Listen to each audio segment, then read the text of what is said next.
અગત્યનું એ છે કે આપણે પ્રેમ છુપાવીએ છીએ અને અણગમો દેખાડીએ છીએ. કૃષ્ણ ભક્તો જેટલા છે એ બધાને હું ઘણી વાર કહું છું કે સુદર્શન ચક્ર ભગવાન બધાને એમ નહોતા કહેતા કે કાઢું કાઢું. એને ખબર હતી.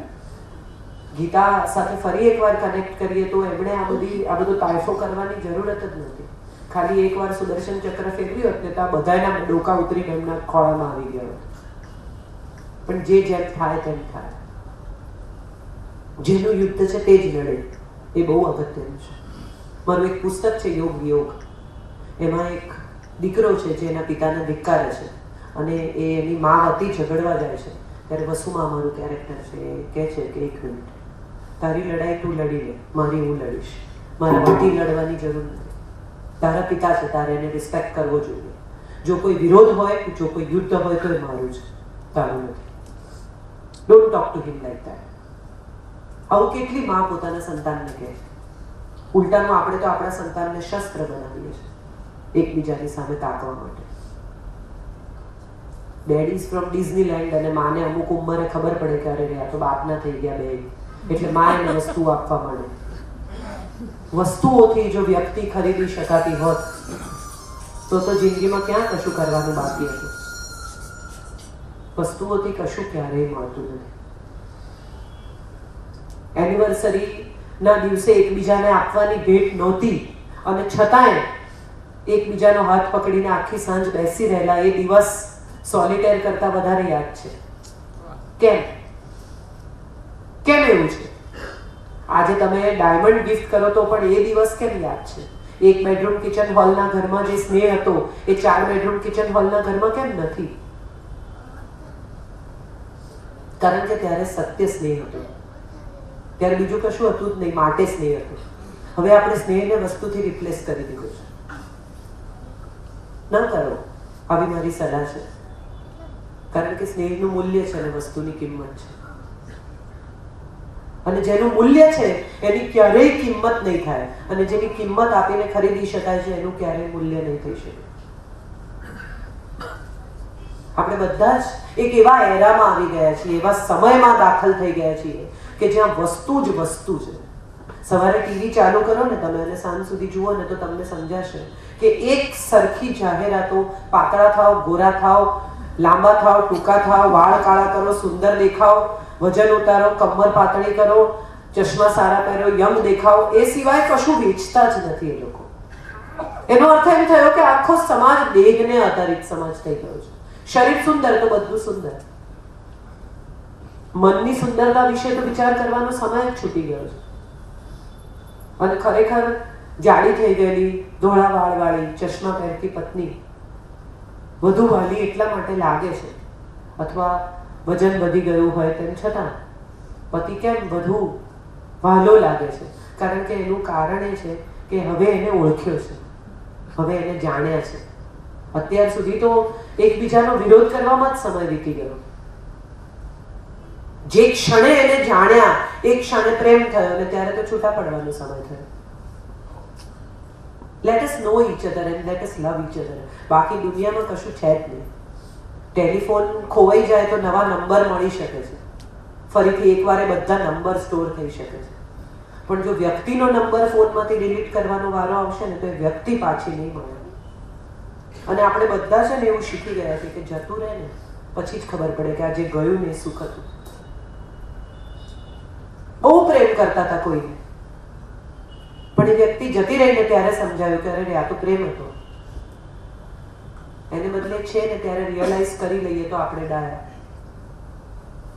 વ્યવહાર ડાયા એને કહેવાય કે રહેતા રહેતા શીખી જાય. ગયા પછી શીખે ને એનો કોઈ મતલબ નહીં બને. સમજાઈ જશે 100%. બધાને જ્ઞાન થાય છે. હું ઘણી વાર, મને ઘણા લોકો પૂછે છે કે આ તમે સંબંધો પર આટલી બધી વાતો કેમ કરો છો? ત્યારે હું હંમેશા એક જ જવાબ આપું છું અને મને આ ખરેખર સાચું લાગે છે કે આવું જ છે કે મેં પણ બહુ બધું ખોયું છે. એટલે તમને એટલું ચોક્કસ કહી શકું કે અહીંયા ખાડા છે, નવા ખાડામાં પડજો. કમસે કમ જે ખાડા મેં જોયા છે ને એમાં પગ નહીં મૂકતા. આટલું પણ બતાવી શકું તો વ્યક્તિ તરીકે હું મારું કામ કરું છું. તમે પણ એમ જ કરજો. જે ખાડામાં તમે પડ્યા છો એમાંથી બીજાને બચાવશો ને તો હું માનું છું હ્યુમન બિઈંગ તરીકે બહુ મોટું કામ કર્યું છે.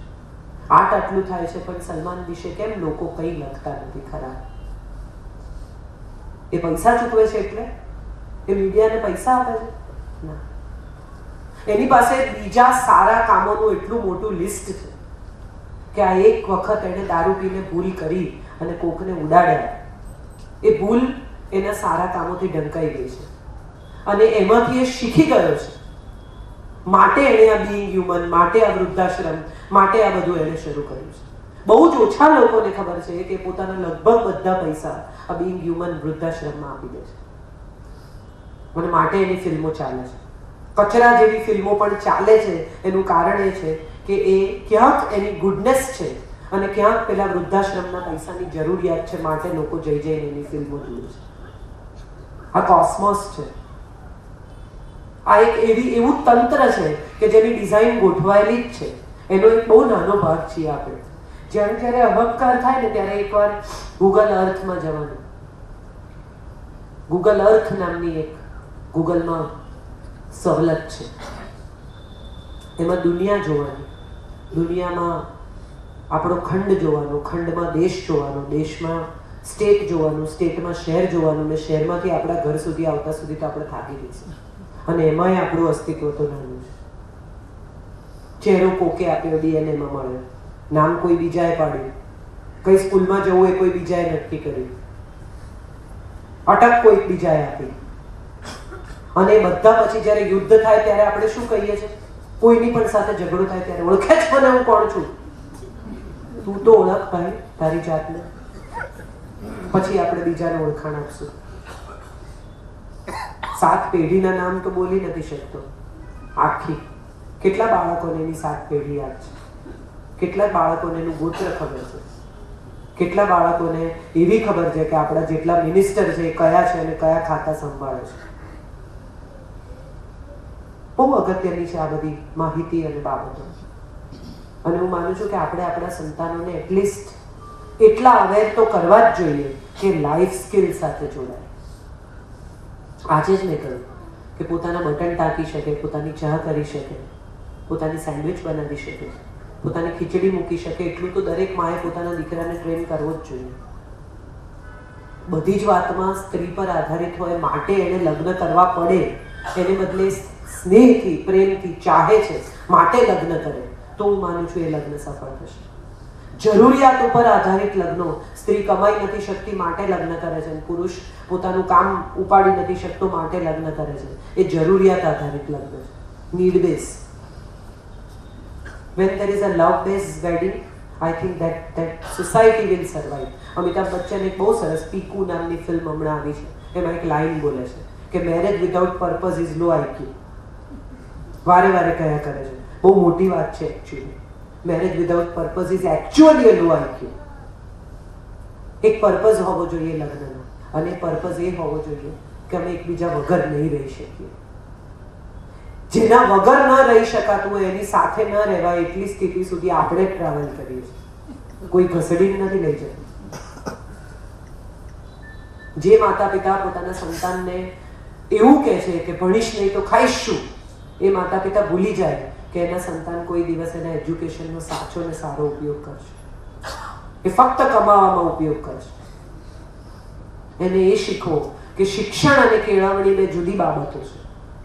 અને તારું એજ્યુકેશન તારા પોતાના માટે છે. તારું એજ્યુકેશન પૈસા કમાવા માટે નથી. પૈસા તો દાઉદ પણ કમાય છે. શું ભણેલો છે પૂછો એને. મોટા ભાગના લોકો જે ખૂબ પૈસા કમાયા છે એની પાસે કોઈ શિક્ષણ નથી, ડિગ્રીઝ નથી. તો ન ભણવું. આઈ થિંક આપણે બધા ખોટી દિશામાં ટોળાની જેમ નીકળી પડે. એમાંથી કોઈ એક જણ જાગે અને જો એમ કહેશે કે આ ખોટી દિશા છે, આ બાજુ જવાનું છે, તો હું માનું છું આપણે બધા જ પાછા વળવા તૈયાર છીએ.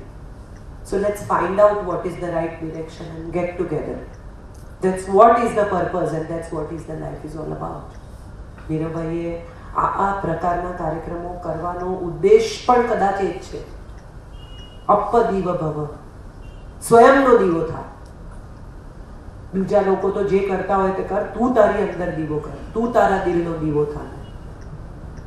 બીજા ખોટી જગ્યાએ ગાડી પાર્ક કરે છે એટલે હું પણ કરીશ, બીજા કચરો નાખે છે માટે હું પણ નાખીશ, બીજા જુઠ્ઠું બોલે છે માટે હું પણ બોલીશ, બીજા કરપ્શન કરે છે માટે હું પણ કરીશ. બીજા જે કરતા હોય તે કરે, કમસે કમ એક જો જાગીને એમ કહેશે ને કે હું નહીં કરું, એક માણસ એમ નક્કી કરશે ને કે હું કચરો નહીં નાખું, તો ઘણા બધા નહીં નાખે. હમણાં એક બહુ સરસ, છેલ્લી વાત કરીને પૂરું કરું, કે હમણાં એક બહુ સરસ પેઇન્ટિંગ કોમ્પિટિશન થઈ. 3,500 બાળકોએ ભાગ લીધો સ્વચ્છતા અભિયાન પર, અને એમાં સાવ જુનિયર કેટેગરી એટલે 6 વર્ષથી નીચેના બાળકો. એમાં એક દીકરીએ પેઇન્ટિંગ બનાવેલું, આખા પેપરમાં મોટું હૃદય અને હૃદયમાં ઝાડુ. 6 વર્ષની, 6 થી નાની હશે કદાચ, અને એને લખેલું ક્લીન યોર હાર્ટ. હું માનું છું આ સ્વચ્છતા અભિયાન છે. રસ્તા તો એની મેળે સાફ થશે, મ્યુનિસિપલ કોર્પોરેશન કોકને કોક દિવસ તો કરાવશે જ, પણ મ્યુનિસિપલ કોર્પોરેશન અંદર આવીને ભીતર કશું સાફ નહીં કરે. ભીતર તો આપણે જ કરવું પડશે. રોજ નાહીએ છીએ, પેટ સાફ કરીએ છીએ, બ્રશ કરીએ છીએ, એવી રીતે હૃદયને સાફ કરવાની જો ટેવ પાડીશું તો હું માનું છું આપણા સંબંધો બહુ સરસ રહેશે.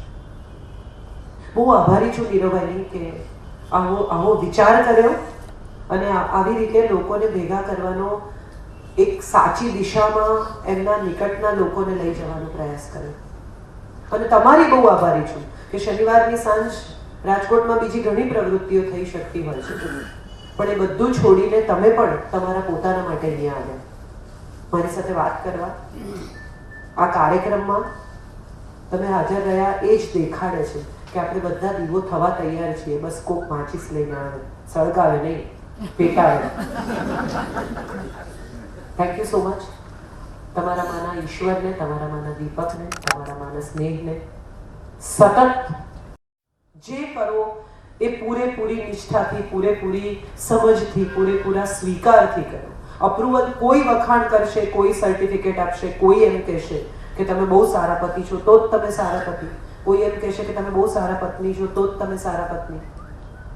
કેટલી બધી પત્નીઓ બહુ સારી કુક હોય, પછી પતિ તો વખાણ ના કરે ક્યારેક. ઘણા લોકો એક્સપ્રેસિવ ના હોય, કે નહીં કે તું બહુ સરસ રાંધે છે.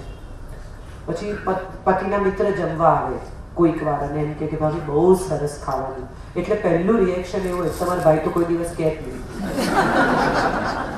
પેલા વખાણ કર્યા એને થેન્ક યુ કહેવાનું ને વાત પતી જાય. આને વચ્ચે ઘસડવાનું કોઈ કારણ જ નહોતું. વાત શું હતી ને આપણે પહોંચ્યા ક્યાં. ઘણી વાર ઝઘડામાં પણ આવું થતું હોય છે કે આપણે ઝઘડો શરૂ શેમાંથી થયો કે તમે મોડા પડ્યા, અથવા તે આમ ન કર્યું, અથવા તે ફોન ન ઉપાડ્યો, અથવા તું તારી મમ્મીને ત્યાં 2 દિવસનું કહીને ગઈ હતી 4 દિવસ રોકાઈ. ઝઘડાનો મુદ્દો શું છે તો કે આટલો જ મુદ્દો છે કે તું 2 દિવસનું કહીને 4 દિવસ રોકાઈ, અથવા તમે 8 વાગે કહ્યું તું તમે 9 વાગે આવ્યા. પણ ઝઘડો પહોંચે ક્યાં કે તમારા મમ્મી જયારે શરૂઆતમાં અહીંયા આવતા હતા ને આપણે ઘેર, ક્યાં હતા આપણે, ક્યાં પહોંચ્યા? આ બધું સંઘરી રાખેલું છે. આ બધી એવી બાબતો છે કે જે આપણે આપણી અંદર ભરી રાખી છે. જ્યારે જ્યારે ઝઘડો થાય ત્યારે પત્તા ચીપીને 52 ગોઠવવા જરૂરી નથી. પાનાની ગેમમાં પણ એવું હોય છે કે 13 વહેંચીને બાકીના મૂકી દેવાના, રમવા પૂરતા જ હાથમાં રાખવાના. એ આપણે તો નથી કરતા. એમાંય આપણે તો 52 બધા ચીપવાના. હમણાં જ અત્યારે જ સોર્ટ આઉટ કરો. હવે મમ્મી આવતા હતા ત્યારે જે કહેતા હતા ત્યાં જઈને તો સફાઈ થવાની જ નથી.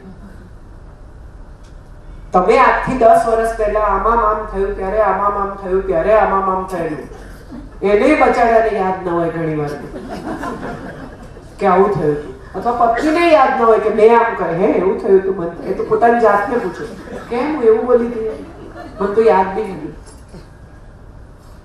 જે પરિસ્થિતિમાં પાછા જઈને એ પરિસ્થિતિ બદલી શકાય એમ નથી. જે પરિસ્થિતિમાં, જે સમયખંડમાં તમે પાછા જઈને બદલી શકો એમ નથી. એ સમયખંડને છોડીને નીકળી જવું એ પહેલી અને સૌથી અગત્યની જરૂરિયાત છે સંબંધ. કોઈ એક જમાનામાં પતિને કોઈ એક સ્ત્રી સાથે લફરું હતું, કે કોઈ એક જમાનામાં છોકરીને કોઈ એક છોકરો ગમતો હતો, એનો ઝઘડો લગ્નના 20 વર્ષે પણ ચાલુ રહે. કેમ? તું તો પેલા સાથે, અરે એ 20 વર્ષથી તમારી જોડે રહે છે. એક બહુ સુંદર ફિલ્મ છે કભી કભી, મને નથી ખબર કેટલા લોકોએ જોઈ છે. એમાં શશી કપૂરનો એક સિક્વન્સ છે. અમિતાભ બચ્ચનને ઘેર જાય છે અને એની પત્નીને અને અમિતાભ બચ્ચનને વાત કરતા સાંભળી જાય છે કે એ લોકો એક જમાનામાં, એસી બંધ થઈ ગયું છે, કોઈ એક જમાનામાં 2 જણા એકબીજાના પ્રેમમાં હતા, હવે નથી, પરણી ગયા છે, જુદી જુદી સ્ત્રીઓ, જુદા જુદા વ્યક્તિઓ. અને ત્યારે બહુ સુંદર વાત શશી કपूर કહે છે કે એક औरत 20 साल तक ऐसे बरसती है जैसे बंजर जमीन पर बारिश, तुम्हारे बच्चों की माँ बनती है और उसके बाद आप ये सोचते हैं कि वो फला वक्त में किसी से मिली थी या नहीं, उसे चाहा था या नहीं. મને લાગે છે કે આ વાત આપણે બધાએ સમજવાની વાત છે. વ્યક્તિ તરીકે આપણે બધા જ નબળા છીએ. વ્યક્તિ તરીકે આપણે બધા જ ક્યાંક ને ક્યાંક કોઈક ને કોઈક લાલચને સકમ થઈ જઈએ છીએ. ક્યાંક ને ક્યાંક કોઈક ને કોઈક આકર્ષણ સામે આપણે ઘૂંટણિયા ટેકવી દઈએ છીએ.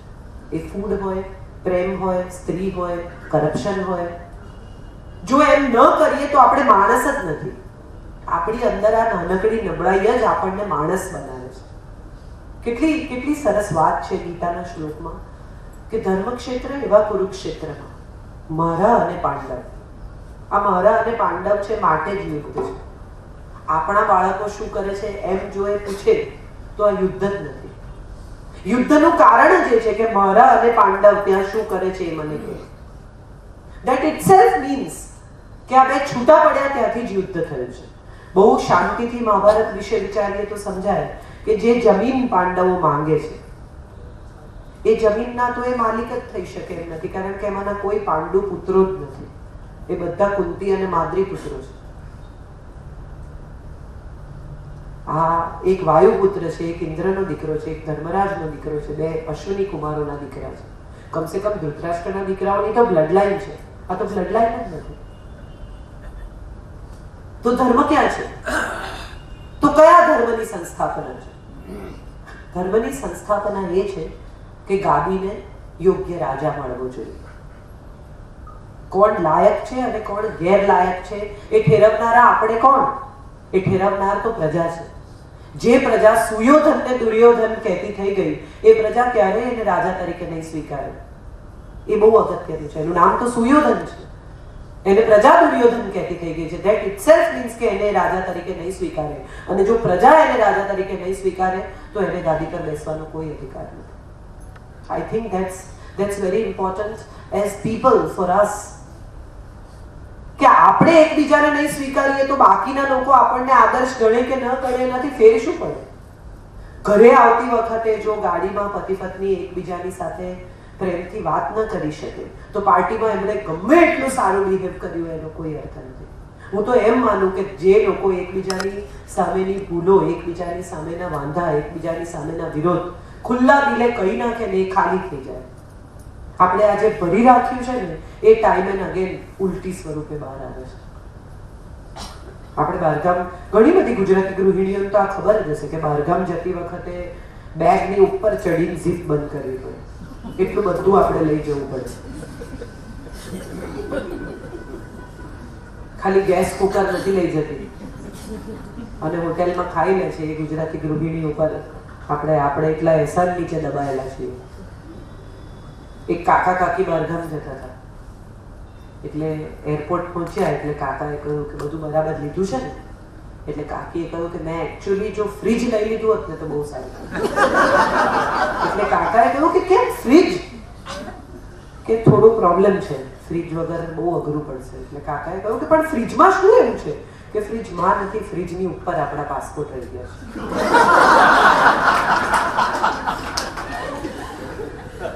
આવી વાત છે. આપણે બધાએ આપણા પાસપોર્ટ છે ને ફ્રીજની ઉપર મૂકી દીધા છે, પણ લેવું છે ફ્રીજ. આખું ફ્રીજ જોડે લેવાની જરૂરત જ નથી, ખાલી પેલી પાસપોર્ટ લઈ લેવાનું છે. વાત આટલી જ છે. જે છૂટી ગયું છે ને એને જ લેવાનું છે. જેની જરૂર નથી એને સાથે લઈ જવાનું કોઈ કારણ જ નથી. આપણે જે જરૂર નથી ને એ લઈ જઈએ છીએ ને જે છૂટી ગયું છે ને એનું બહાનું કાઢીએ છીએ. સ્નેહ તો બહુ સિમ્પલ વાત છે. ઘણા બધા આ વાતો વારંવાર કરું છું અને મને બહુ મજા આવે છે આ વાત કહેવાની, કારણ કે હું ક્યાંક આવું કરતી હોઈશ. પણ 5, 5:30 થાય ને એટલે પત્નીનો ફોન આવે ઓફિસમાં, શું બનાવું? એટલે પતિનો એકદમ પીક અવર હોય કામનો, એટલે એમ કે જે બનાવો એ બનાવો. એટલે પત્ની તરત જ કે એમાં એવું છે કે પછી તમે એમ કહેશો કે આમ નહીં તેમ નહીં ફલાણું નહીં, એટલે હમણાં જ કહો. એટલે પછી પતિ કોઈ પણ એક જવાબ આપવા માટે એમ કે સારું પાઉંભાજી બનાવો. એટલે પત્ની કે અત્યારે શાક લેવા કોણ છે?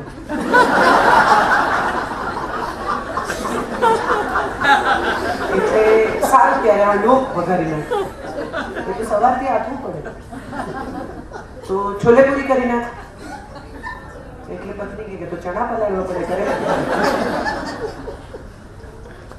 એકચ્યુઅલી મેનુ મગજમાં નક્કી છે.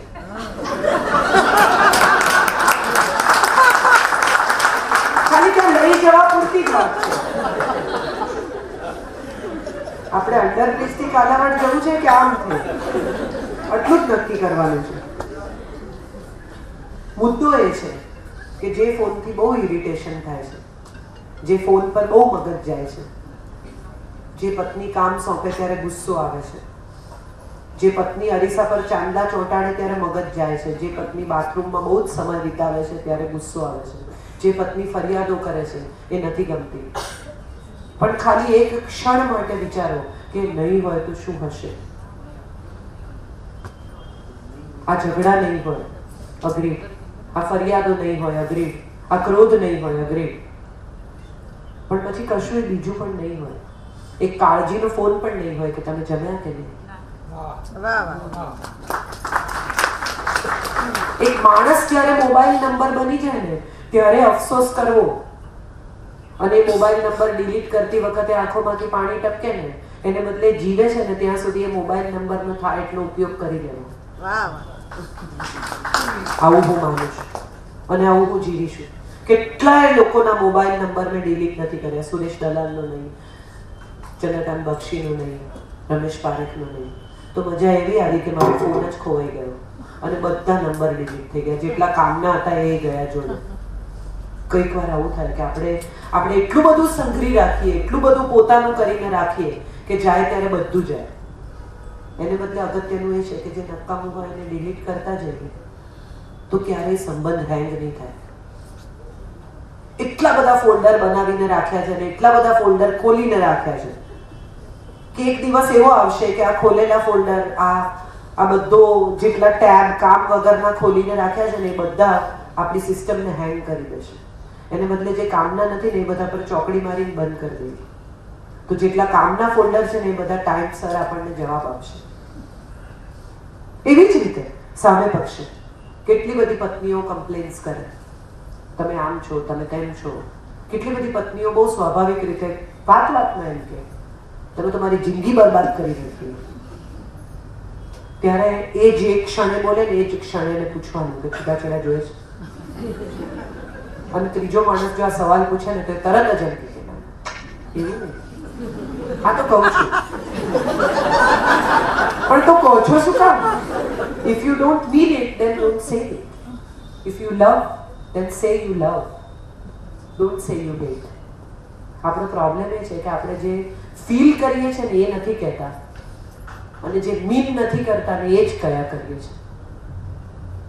કેટલા લોકો સવારે ભગવાન પાસે જઈને હાથ જોડીને એમ કહે છે કે તે જે આપ્યું છે ને એ માટે તારો આભાર, જે નથી આપ્યું એવું મેળવવાનો પ્રયત્ન કરીશ.